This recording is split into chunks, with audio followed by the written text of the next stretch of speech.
This is your before and after story. Prepare for an incredible career in nursing. At Southeastern College, experience expert hands-on training. Learn real-world skills in our professional lab and simulated settings. And train for opportunities as a practical nurse, registered nurse, or career advancement with our RN to BSN program. At Southeastern College, your future is bright. Visit sac.edu to get started. If you're a maintenance supervisor for a commercial property, you've had to deal with everything from leaky faucets to flickering light bulbs. But nothing's worse than that ancient boiler that's lived in the building since the day it was built, 50 years ago. It's enough to make anyone lose their cool. That's where Grainger comes in. With industrial-grade products and dependable fast delivery, Grainger can help with any challenge. From worn-out components to everyday necessities. Call, click Grainger.com, or just stop by. Grainger, for the ones who get it done. Ooh, a spicy question. I because love the writing is sort of everything, right? Like you kind of can fix plot holes, but if the writing isn't so some there, readers love that, and some readers are like, "But I wanted more of this." So it's kind of a gamble. Hello and welcome back to the Right and Wrong podcast. On today's episode, I have two guests, a writing duo who have a whole host of accolades to their names separately, but together they have written a novel under the name Lila Cain. It's Kate Griffin and Marcia Hutchinson. Hello. Hello. Hello. Welcome. Great to have you both on. Let's jump right in, as we always do, with the novel, The Blackbirds of St. Giles. Which one of you has the better elevator pitch? Marcia. I heard her do it recently. She was brilliant. Okay. Thanks for the hospital pass, Kate.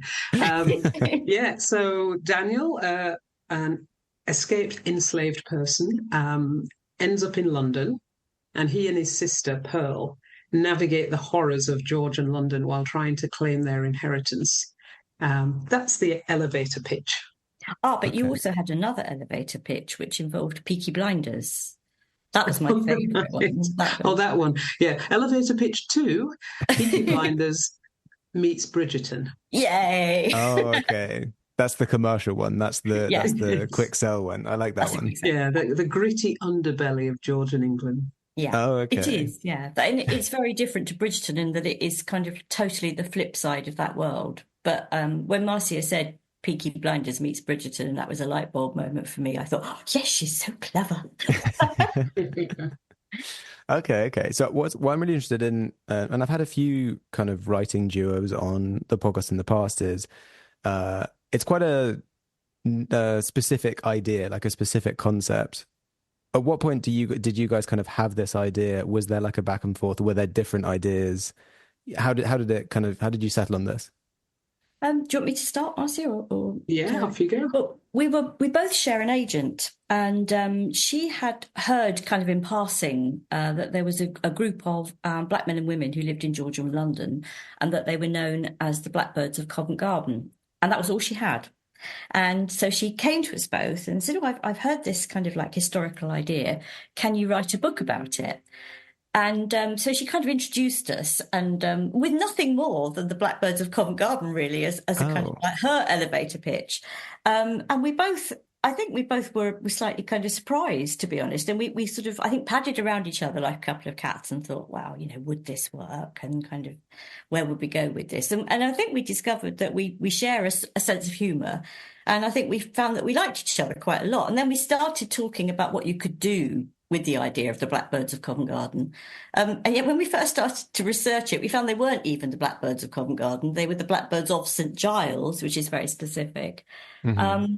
And then we agreed that, there was a story here that we could totally create. And it was at least during the second lockdown. So we met up once in London. And then we did these incredible Zoom sessions every week where we'd go away, do a bit of research, share it with each other. And then we created all these characters that moved in this world that we created. And then once we've done the characters, I don't know, Marcia, if you want to go on to plot, we kind of needed to put them. Yeah, because in terms of what we each bring to the table, Kate has obviously written 4 historical novels based in London. And for 16 years, I ran an educational publishing company that was exploring Black history for children. So I brought the Black history element, Kate brought the London history element, and together it was actually really quick in terms of coming up with the plot, the characters, the rough story arc of kind of what would happen. And I think we're both surprised at how quickly it came together, because we're both sort of blurbly, oh yeah, and this, and we could do that, and then that character. And I was really clear that we didn't want, I suppose, slavery porn. Sort of repeated depictions of whippings, etc. It's really important that these characters were fully rounded human beings. And also, one of the things you sometimes see in books or films of that period is all the Black characters are angelically good and all the white characters are just evil, and it's like some nuance here. So we've got a thoroughly evil couple of Black characters who are just wonderful. In some ways my favourite characters. I think they're our favourite. I think they are both. I mean, our villain is wonderful. He's called Elias, and he's got a pet cheetah. I mean, of course he has. He's a villain. He lives in a debtor's prison in kind of Georgian London that was a former convent with his pet cheetah. Why would you not love him as a villain? But Marcia is right. We tried really hard to make it kind of feel authentic and to feel fair. And obviously you have to push things a little bit too far. So in some ways it becomes a caprice, but it's a caprice that's based on truth, real truth. So the world in which our characters moves is very gritty, very harsh, and very authentic, and I think very true to what people would have experienced at that time, especially Black people. Hence the Peaky Blinders bit. We didn't want to sanitize things. So there's this sort of happy slave trope of, oh, they didn't mind being enslaved, and it's like, well, actually, I believe people objected to this. And so we sort of look at some of the realities of being, working for the rest of your life for no pay. And why would people do that? And it's because they were terrorized. And the terrorization was an essential component of it. And when they move into the Rookery, the St Giles Rookery, which is a kind of character in itself, and the St Giles Rookery was probably the most feared and desperate slum in Georgian London. It was an appalling place. And when they move into the Rookery, our two main characters, Daniel and Pearl, they find other Black characters in the Rookery, but they find other totally dispossessed people at the bottom of the social pile. And I think partly one of the things our book tries to make clear is that poverty and freedom are kind of like two sides of different coins. If you have money, you can be free, and the poor were really kind of oppressed, no matter the colour of their skin, although particularly for Black people, it was incredibly hard. Well, it sounds like you guys have done an incredible amount of research into this. I know that you both came from like historical sort of looking back backgrounds, but when you said you were mentioning how you kind of first came to this, you would both go away separately, do research, and then come back and kind of share what you'd found. How do you each, and this would probably be like a one at a time kind of thing, how do you each approach research? Like what's your kind of favorite way to get into that world or get into the past? Marcia, do you want to, or shall I? I'll go. I read really widely. I read fiction, historical fiction a lot. So when we were writing this book, I kind of really immersed myself in a lot of fiction that kind of covered the Georgian era, really. But frustratingly, what you tend to find in historical fiction written about the Georgian era is that it concentrates on the upper echelons of society, and very rarely do you get the view of the people that we were dealing with. So obviously you then kind of look at primary sources. So I looked at there's very little extant information about the St Giles Rookery, to be perfectly honest, because it's that hoary old trope that history is written by the victors. And the lives of the people who lived in the Rookery were so cheap that they weren't worth recording. But what we did find out was that the Rookery was desperate. It was the size of 2 football pitches. It was a tiny space, but through a quirk of inheritance, it was kind of an area of land that had never been controlled by anyone, and people had no interest in it. So it was run by leaseholders who just kind of like sublet hundreds and hundreds and hundreds of dwellings on the site to people, and then the people subletting the dwellings would sublet the dwellings, and it just became the place of last resort for poor people who could find nowhere else in London. And that was one of the starting points of our story in terms of the history of it. But then what Marcia brought to it is your historical knowledge of the Black experience in this country? Yeah, so when I was running an educational publishing company, I edited effectively textbooks, and I wanted to bring the stories of the people who you haven't heard, but to primary age children. So people like Otoba Cugoano and Alaudo Equiano, who are people nobody will have heard of, but they both wrote books about their experience, and they were set in this period. So we decided to bring them in as characters, even tangentially. And things like when I was researching textbooks, I'd been to the Houses of Parliament because they've got some brilliant primary resources, and researched the case of the Zong, which was a ship, a slave ship that sank, and the owners tried to claim on the insurance for their cargo. And the question was it cargo or were they people? Because they were deliberately thrown overboard because they were running low on water, and thought basically they were worth more dead as insurance, as an insurance claim. And that's the sort of detail that we wanted to get into the book. So in terms of my research, a lot of it I'd kind of already done for previous projects, and it was just pulling it out and thinking how it could link with this particular book. Because when kids do the Georgians, you don't really hear about where all the money came from. You just see all these stunning houses, and it's almost like the elephant in the room, where the wealth of Britain in that time came from. Yeah, no, it sounds like between the two of you, you've sort of gone to other ends and brought it all together. It sounds great. It sounds like you've captured a really kind of broad spectrum of the sense of that time. We really loved, we would have a Zoom every week, and we really loved kind of saying, and did you know? And did you know? And I found out this. And then one of us each time would make notes, just because we're both kind of very fast speakers, and I have a tendency to talk over people, so I have to kind of restrain myself quite a lot. But I was trying to note everything down so that, because Marcia pops, with like a champagne bottle with ideas, and I was trying to get all her great thoughts down, because I said, yeah, we can do that. We can take that and run with it. And then But I used to really look forward to those. I mean, partly it was during lockdown, so, kind of life was very kind of repressed. And then when we met up to talk about the book, it felt like a huge world was opening before us every time. And it was really fun. And it was something. Yeah, it was surprisingly enjoyable, because, like Kate says, ideas are just coming, and I'm just burbling. And if I was doing it by myself, I couldn't get them down on paper. But because there's somebody with you, you can throw ideas, literally like throwing a ball, and they're catching every single one of them. And I'm like, this is perfect. All those years as a journalist really helped. I can write very fast. That's great. Yeah, it sounds like you guys sort of, through this almost match-made duo, have found like a really good balance. I'd love to ask a bit more about kind of your individual experiences. So we'll kind of, I wanted to start with Marcia, just because you were talking about the publishing company that you set up. That was Primary Colours, right? That's right. Yeah. So I had my daughters, and when the youngest one was 3, she turned round to me and said, "Mummy, I don't want to have black skin. I want to have white skin." Just as blunt as that. And I thought I'd been this really supportive parent, reading all the right books. And it really got me thinking. And when I had my second daughter, I decided not to go back to work as a solicitor, and to try and basically create more books with positive images of black children. And that's effectively how Primary Colours was born. Then we expanded it and thought, the kinds of parents who are going to buy these books, you're kind of preaching to the converted. So if we worked with schools, we would get to everyone. So we started specialising in working with schools. So as well as, over the period, we published maybe about 20 teaching packs. We also did theatre in education, did inset training, and it was really good fun, just really working hard with schools to say there is a way to teach this area of history.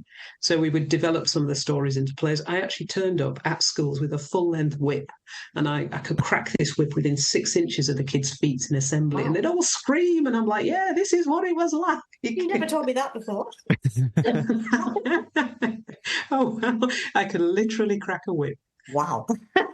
Wow. That's so interesting. Did you have any experience with the publishing industry prior to doing that, or did you just jump in? I just jumped in. So I'd always been into creative writing and not really got anywhere that was sort of my 30s. And I think I sort of migrated to writing adjacent. So by running a publishing, it was a small indie educational publishing company. But by doing that, so we commissioned writers. Most of our writers were teachers who created these packs, created the lesson plans, posters, and we did some of them had videos and stuff. So it was, I kind of wandered into this niche market of working with schools, which was, I mean, it's hard to work with schools because you've got to have DBS checks on everyone, this kind of thing. But I really felt we were getting somewhere. And I mean, even now I'll bump into kids who go, I remember when you came to my school, and the child in question is 20. And I'm like, okay. Oh, that's fantastic. So, you sort of had an impact. But when the government changed in 2010 and funding dried up, schools didn't have any money to pay for our services anymore. So eventually the organisation had to close. But it was fun while it lasted. Yeah, I bet an incredible learning experience as well for you. Yeah. Going back onto your own writing, the Blackbirds of St. Giles, obviously with Kate here, it's out imminently, and then you have a solo novel coming out, The Mercy Step, in July, and you are the sole author on that, yeah? I am the sole author on that, yeah. So that's under my own name. Did you start writing that after you and Kate had started working as Lila Cain, or was it before? Oh, long before. I'd started writing that on and off, maybe about 10 years earlier. Oh. And it started as short stories. I didn't know that I didn't know if I had the stamina to write an entire novel. So it started off as a series of short stories, and I'd go to various writing groups. Part of me hadn't given up on being a novelist. Started going to writing groups, and I got really positive feedback, and eventually went on an Arvon course, and the tutor was just raving. He was so positive, and I thought, maybe I could do this.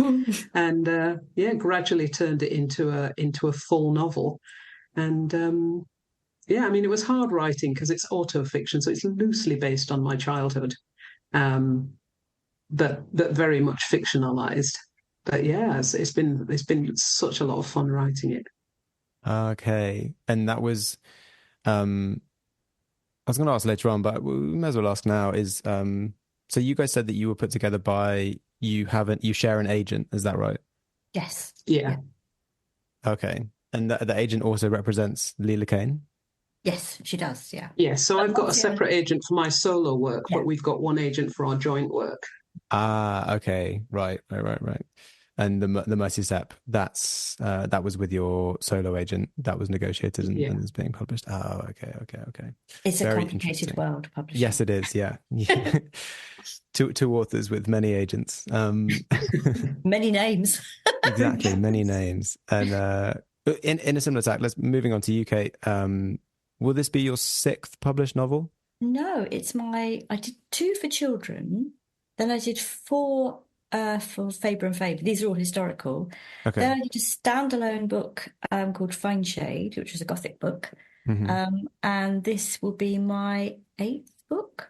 Okay. I missed your children's ones. I had your 4 Kitty Peck ones and then Fine Shade. Yeah, the 2 children. It was a shame actually. The children's ones were also historical, and they were about magic at the time of the Great Fire of London. And the publisher was subsumed into another bigger. It was a little publisher, but a really sweet independent one. And it soon became apparent that they wanted the illustrators and not the writers. So all the books that they had on their slates disappeared. So it was supposed to be a trilogy, and the 3rd book never got written. But that was fine because at exactly the same time the Kitty Peck series kicked off. And that happened because I won the Faber and Faber and Stylist magazine writing competition. And that became a book, that first. So you had to submit 6,000 words. And the only criteria was it was a strong female character in a crime story. And my 6,000 words rose to the top of the pile. Oh, wow. Okay. And was the prize for that a publishing deal?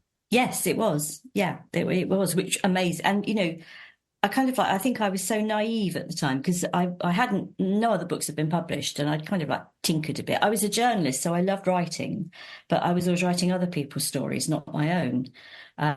Same when I went on to be a press officer as well. I do like telling stories, but that you don't have control of them. So I think it was an outlet.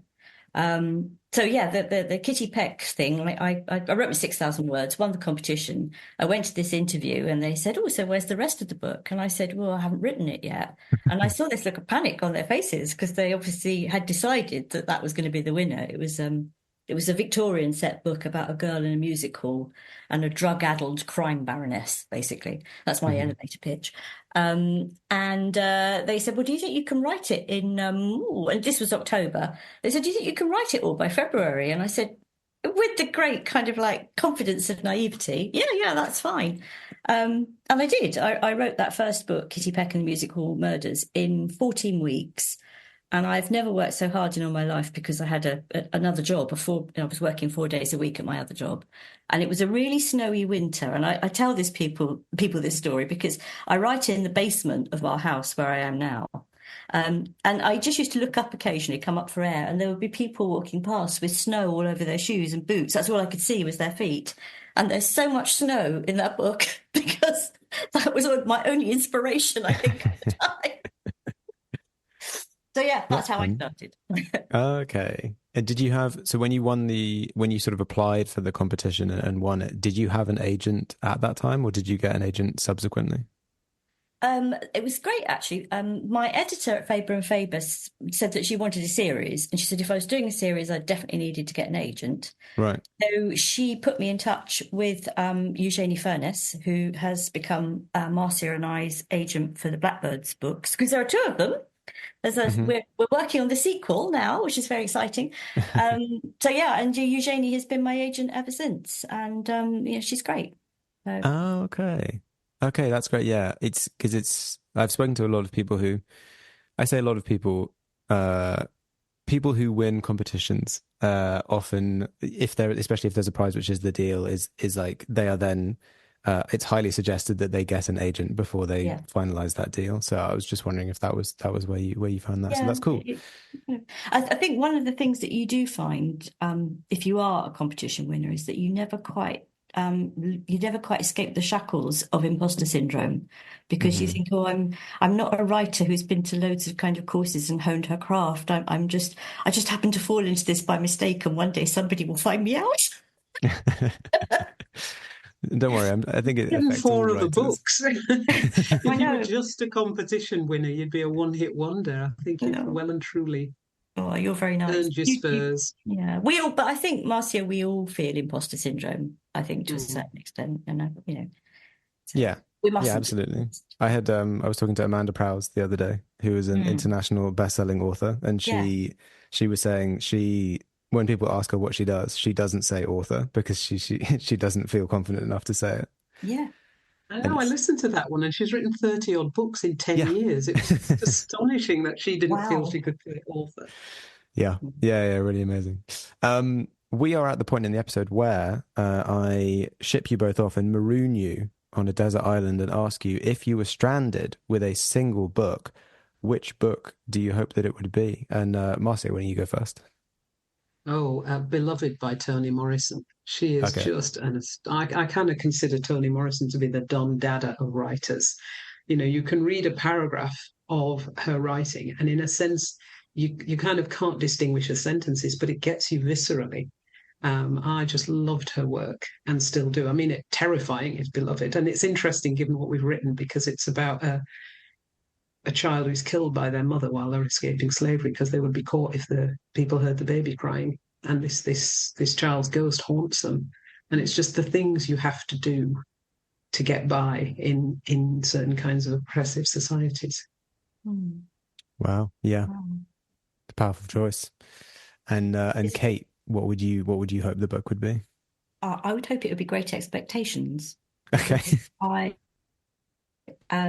read it first when I was at school. We read it in class, and you read it at school and you think it's a child's story with little Pip and I love a bit of Gothic, so that beginning with Magwitch in the cemetery behind the tombstones. And then I read it again when I went to university, because I did English at university, and I realised it was actually much more adult than that and much more layered. And I reread it often, and Great Expectations is such a fabulous title because it's actually about every character in that book is betrayed and their expectations are undermined and they let other people down. And in the original version, which doesn't have a happy ending, which I always find much more satisfying than a happy ending, it's appalling that there's a desolate scene at the end of the first draft of Great Expectations where Pip goes back to Sadie's house hoping to meet Estella and she's gone. And they never have a happy ending and they never kind of like, get married and live happily ever after. I think it's a really brutal book, actually, and I don't know quite why it's considered to be a children's book in lots of ways. It's and London, London is so harsh in it, people's lives are so harsh in it, and Dickens is a fabulous kind of recorder of what real Victorian life was like, as opposed to, the kind of very lovely kind of drawing room version with Christmas trees and perhaps piano legs that were all covered up and things. So that would be my choice. Yes, I've heard Dickens described as someone was saying that he was probably the first person to do sitcom. Yeah, and yes, in many ways. And that's the other thing. Dickens is really funny. He's subversively funny, and also his characters are just wonderful. They sort of, they kind of like tumble into scenes, and they're fully formed, and they have about 4 lines in that scene. Then they disappear, and you never hear from them again. But they leave such a strong impression in your mind. He is a comic genius as well. You're absolutely right. Yeah, I mean, two great choices, quite on far ends of different spectrums, but they'd complement each other well. I think you could mix it up if you were both there together with your books, mix and match every now and again. I think also they meet in our book. I think they meet. Yes. Mm-hmm. Yeah, one of the reviews of the book said they say the book Dickens should have written but didn't. Yeah. Oh God. I think we put that on the back of the book. Yeah, I think we did. Or our publisher did. Yes. Yeah, that's a good one. Dickensian. Next up, I'd love to get into the writing process, how the two of you kind of get down with your routines, how you plan out these books, how you work together to kind of bring it all to one. That's all going to be in the extended episode available on Patreon. Well, thank you so much, guys. It's been so fun chatting with you and hearing about everything that you've been doing together, as well as a bit about what you've both done separately in the past. Thank you so much for coming on the podcast. Well, thank you. It was an absolute pleasure. Thank you, Jamie. Really nice. And so I know you'll be editing it, so I don't know where the recording is, but presumably because it's my account, it'll be somewhere at my end. So when I find it, I'll either send it to you or send you the link. It did say it's recording on my end, so hopefully I'll just have it. All right. Okay. Well, if you've got any problems, let me know. I will do. Let me quickly read tell everyone where they can find you online. So if you want to keep up with what Kate and Marcia are doing, as well as them together as Lila Cain, you can find Marcia on Twitter at Marcia the Writer and on Instagram at Marcia1. You can find Kate on Instagram and Twitter at Kate A. Griffin, and you can follow the Lila Cain account at Lila Cain Books. The Blackbirds of St. Giles comes out 30th of January, so you can go and get that in all the usual places. To support the podcast, like, follow, and subscribe. Join the Patreon for ad-free extended episodes and check out my other podcast, The Chosen Ones and Other Tropes. Thanks again to Kate and Marcia, and thanks to everyone listening. We will catch you on the next episode.